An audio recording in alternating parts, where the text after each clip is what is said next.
Sa panahon ngayon, wala na dapat nakararanas ng diskriminasyon sa mga kapatid nating PWD.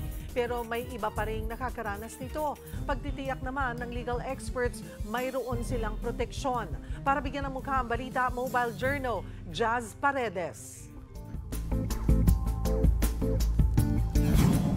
Not all disabilities are visible. Yan ang paalala ng ilan sa ating mga kapatid na PWDs. Sa video na ito, pinag-usapan ng lalaking may visual disability dahil sa pag-upo niya sa designated seat for PWDs. May kaparehas na karanasan si Charlie, isang lupus patient. May PWD ID siya, pero binaliwala pa rin. Ako na ginagamit yung PWD ko kasi lagi ako nadidiscriminate eh. Pumila ko na.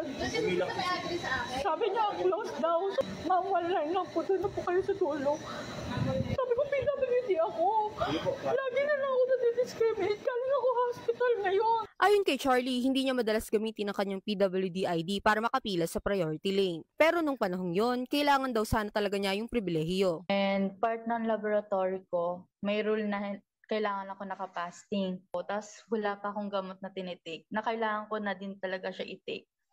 Ayun, pinakita ko na po yung ID ko. Pinakita ko ulit second time. Doon po ako medyo na-trigger kasi tinignan nila ako. Tapos head to toe, WD po ko. Tapos sinabi sa akin na, ay ma'am, one line lang po, pila po kayo sa dulo. Hindi raw ito ang unang beses nang makatanggap ng diskriminasyon. Nangyari pa raw ito 2 araw matapos siyang ma-discharge sa ospital. Meron pa silang sinabi na, may sakit ka pala, parang hindi halata. Ginanon po ako. So imagine nyo po, wala ka pa pong 1 week na kalalabas sa hospital. Tapos sinabihan ka ng ganun. Masakit daw ito para kay Charlie, lalo't napakahirap ng kanyang pinagdadaanan sa lupus na isang autoimmune disease. We look healthy po, pero inside po,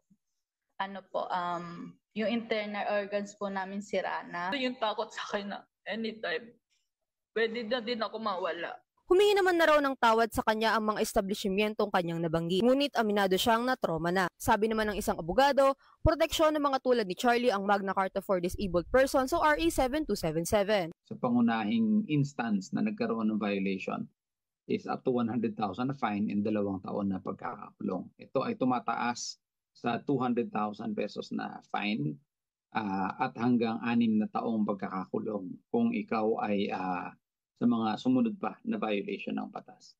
Huwag manghusga sa hindi nakikita ng ating mga mata dahil hindi natin alam ang pinagdaraanan ng bawat isa. Mobile Journal, Jazz Paredes po, hatid ang mukha ng balita.